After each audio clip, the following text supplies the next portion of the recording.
वारंगल जिला traffic ACP Satyanarayan ने लोगों से अपील की है कि वो वाहनों में ऐसे साइलेंसर का इस्तेमाल ना करें जो आवाज के साथ ध्वनि प्रदूषण बढ़ाते हैं। वारंगल एमजीएम जंक्शन में ध्वनि प्रदूषण फैलाने वाली बाइकों से लगभग 150 साइलेंसर हटा दिए गए और ट्रैफिक पुलिस ने उन्हें रोड रोलर से रोक दिया। इस अवसर पर ACP Satyanarayana, CI Ramakrishna, Sukuru SI Nagababu, Rajan Babu, सखीरन और अन्य स्टाफ सदस्यों ने कार्यक्रम में भाग लिया। प्रदूषण बढ़ाया जा रहा है, दोबारा ऐसा करने पर कार्यवाही की चेतावनी दी। तेलंगाना वारंगल नवभारत समाचार से कैमरामैन महेंद्र के साथ अकरम की रिपोर्ट।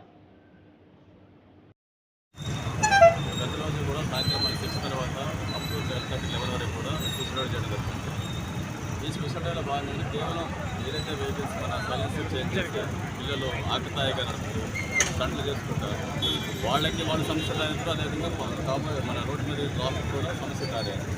దీన్ని దృష్టిలో పెట్టుకొని తర్వాత ఎవరైతే గుండె మనకి ట్రైన్ సిటీ కావడంలో హాస్పిటల్ చెప్పడం వల్ల చాలామంది ఉద్యోగులు ఈ రోడ్లో ప్రయాణించడం జరుగుతుంది. దాంట్లో ఆలోచనలు చేసి ఒకేసారి జరిపించేసి సౌండ్ రేజ్ చేసి దాంట్లో పిల్లల సౌండ్ చేయలేదు, దాంట్లో పొట్ట సౌండ్ వచ్చేసరికి భయపడి చాలామంది హాస్పిటల్ పాలవుతుంది. వీళ్ళు మన రిపీట్గా కంప్లైంట్స్ వస్తూ ఉన్నాయి. దీన్ని దృష్టి పెట్టి మళ్ళీ స్పెషల్గా చేయడం జరిగింది. ఈరోజు ఇప్పుడు మనం 155 వరకు సైలెన్సర్ని బ్రేక్ చేయడం స్టార్ట్ చేయడం జరిగింది. గతంలో కూడా మనకి 275 వరకు లాస్ట్ 2 months బ్యాక్ చేస్తుంది. అంటే ఇంత చేస్తున్నా కానీ మ్యాక్సిమం చేంజెస్ వచ్చినాయి టౌన్లో. బయట నుంచి ఎవరైతే వస్తారో వాళ్ళు అదే పనిగా 1-2 రావడం వల్ల మేము ఇప్పుడు అబ్జర్వ్ చేస్తున్నాం. అంటర్ రోడ్లో అదేవిధంగా మనకి మెయిన్ మన ఎల్బీనగర్ ఏరియాలో కూడా ఈ వెహికల్స్ తిరుగుతాయని చెప్పి మన నోటీస్కి వచ్చింది. ఇప్పుడు నేను చెప్పొచ్చేది ఏంటంటే కూడా దయచేసి అందరూ అర్థం చేసుకోండి, ఇవి సమాజానికి హితమైన పనులు కావు. సమాజానికి సౌండ్ పొల్యూషన్ కావడమే, పబ్లిక్ డిస్ట్రక్షన్ చేస్తుంది కాబట్టి వీటి మీద సమస్యలు. కొత్త చట్టాల్లో చాలా బలమైనటువంటి సెక్షన్స్ ఉన్నాయి. అంటే 6లో కూడా అవకాశం ఉంది. ఇంతకుముందు అయితే ఫైన్ కట్టిపోతారు 1000 రూపాయల ఫైన్. ఇంతకుముందు అట్లా ఉండదు. ఫైన్తో పాటు 3 నెలల నుంచి 6 నెలల శిక్ష పడుతుంది. అదేవిధంగా ఒక 3 నెలలు లైసెన్స్ సస్పెండ్ చేస్తాం, 3 నెలల వెహికల్ సీజ్ చేస్తాం.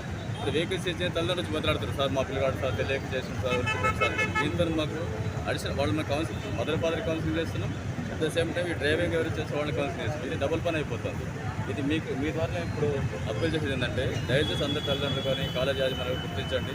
ఎవరైనా ఎటువంటి చర్యలు పాల్పడితే ఇమ్మీడియట్గా వాటిని రిమూవ్ చేసే ప్రయత్నం చేయండి. మా దగ్గర రాకుండా మా దగ్గర వస్తే మాత్రం ఇక ముందు వాళ్ళు జైలు శిక్ష తప్పదు. అంటే మేము దీన్ని లీగల్ చట్ట ప్రకారం పోతున్నాం. కొత్త చట్టాలు పవర్స్ ఎక్కువ ఉన్నాయి. బెయిల్ కూడా అంటే తర్వాత మీరు కోర్టు తిరగడం, శిక్ష పడడం అంతా కూడా